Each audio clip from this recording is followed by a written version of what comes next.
What's good, YouTube? It's your boy, Blue Blood Sports TV, back at y'all with another one.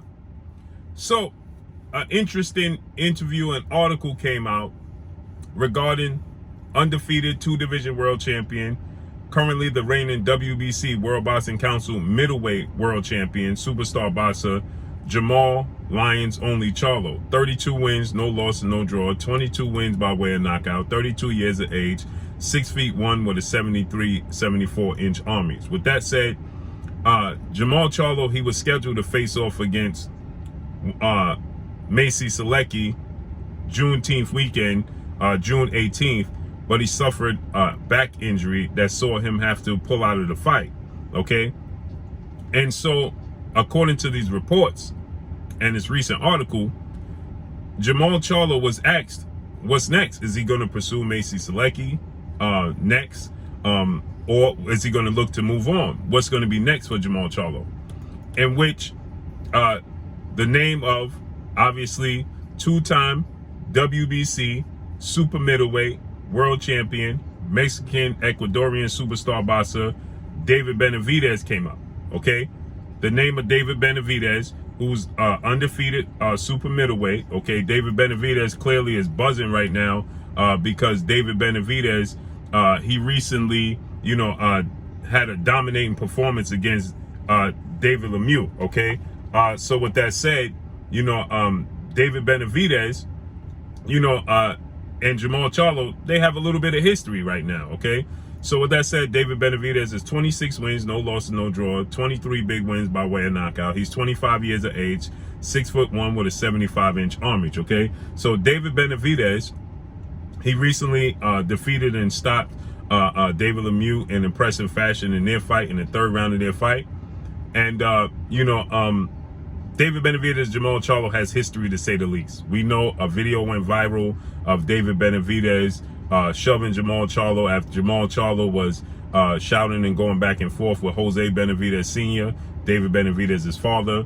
We know it all started with an interview that Jermall Charlo had did, and he was asked about fighting David Benavidez, in which he stated David Benavidez has no defense, and he would stop and knock out David Benavidez should they ever fight. David Benavidez, at that point in time, he stated, let's make it happen. Prove it. Okay, if you feel like you can knock me out, you can stop me, you could dominate me, prove it. And since that point forward, David Benavidez and Jermall Charlo has been a thing. They've been attached. Okay, so with that said, fast forward to this interview at hand, Jermall Charlo was asked about fighting David Benavidez, in which Jermall Charlo, he responded by, he would fight David Benavidez if four-division world champion, Mexican superstar boxer, who's currently the undisputed super middleweight world champion and widely considered by many to be the face of the sport of boxing, in Canelo Alvarez, who is now 57 wins, 2 losses, 2 draws, 39 big wins by way of knockout, 31 years of age, 5'8" with a 70 inch arm reach.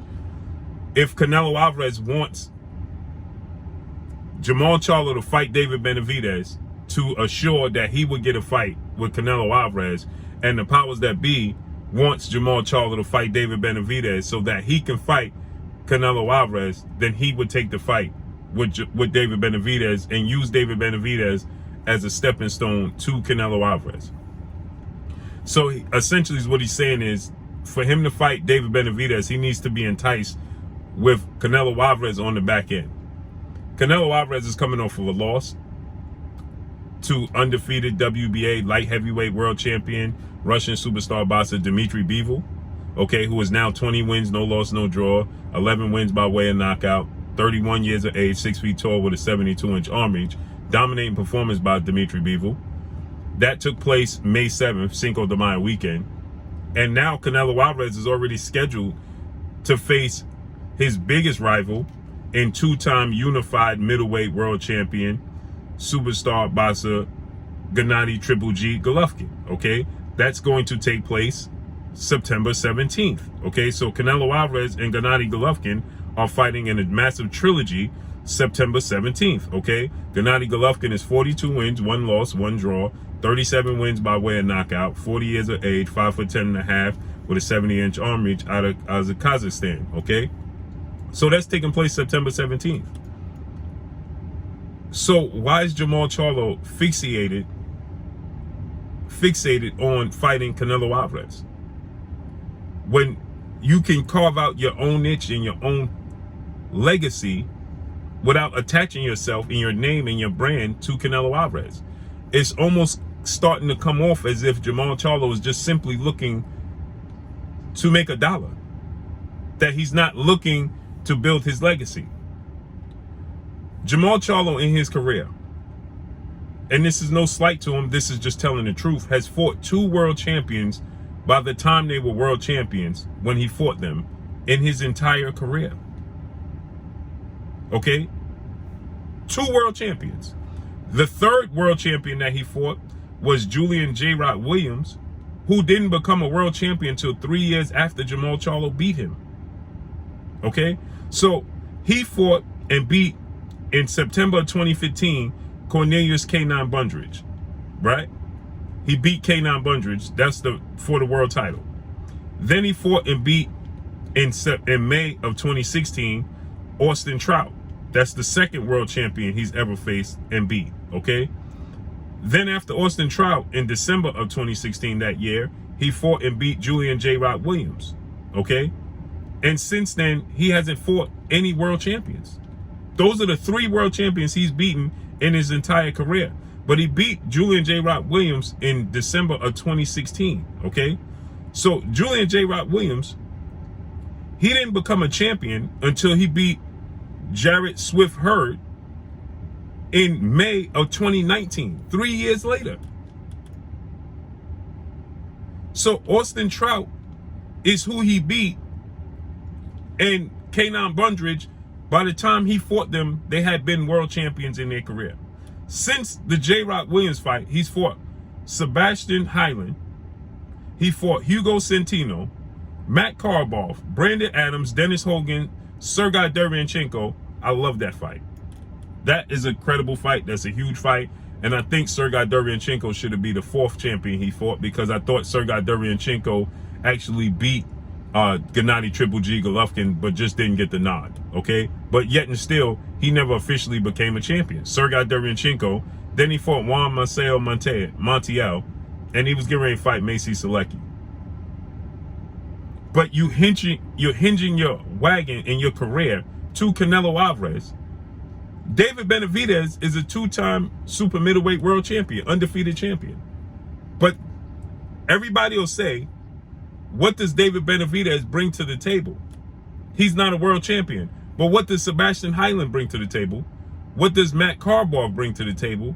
What does Juan Montiel, what does he bring to the table? What does MACIEJ SULECKI bring to the table? They're not world champions, never have been world champions. Brandon Adams, never a world champion. What do they bring to the table? You signed on the dotted line to fight these guys. Now, I know initially he was supposed to face off against Jaime Munguia, right? Which is a fight that, I liked, because Jaime Munguia was the WBO junior middleweight world champion, right? So I liked the fight with Jaime Munguia, right? But Jermall Charlo has to be enticed with a Canelo Alvarez fight to fight David Benavidez. This is a huge fight for him, for the fans, for the legacy. This is a fight that Iron Mike Tyson tried to push Jermall Charlo into, saying, hey, call out this dude, the Mexican Monster. Fight this dude, the Mexican Monster. You starting to make us think that you avoiding this dude. He refused to say his name. Now you're telling the world that in order for you to fight David Benavidez, you use him as a stepping stone. He's an easy fight, easy out. If he's such an easy fight and such an easy out, then you should be viewing him as a bigger payday version of Brandon Adams, Sebastian Hyland, Matt Karboff, Sergey Derevyanchenko, Juan Montiel, and MACIEJ SULECKI. He's a bigger payday than they are. But he's just as easy of an out as they are. So that's a high risk, low reward. I mean, high reward, low risk fight if you view him as a stepping stone. Because the world wants to see it, and you're going to get paid big money to fight David Benavidez, more so than fighting Matt Karboff and Montiel and MACIEJ SULECKI.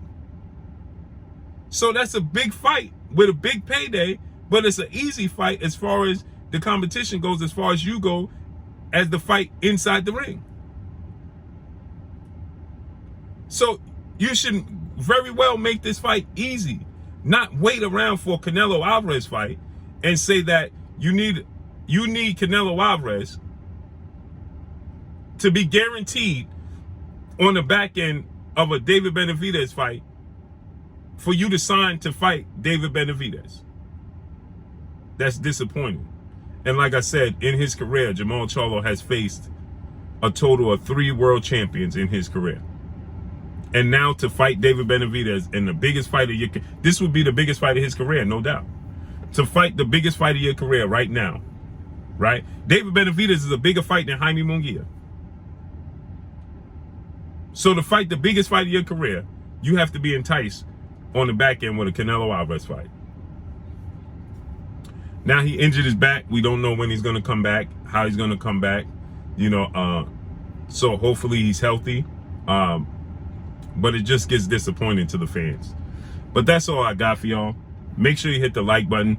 Drop a comment in the comment section. Let me know what y'all think. Y'all already know what it is. It's your boy Blue Blood Sports TV. Hate, like, comment, and subscribe. You haven't subscribed, hit the subscribe button, hit the like button, hit the bell icon to get all the new notifications. Follow me on Instagram at Blue Blood Sports TV, all one word. Y'all already know what it is. Shout out to the entire LDBC. Shout out to New Media. Shout out to Black Media Row. Make sure you like and share these videos. That's all I got for y'all. Peace.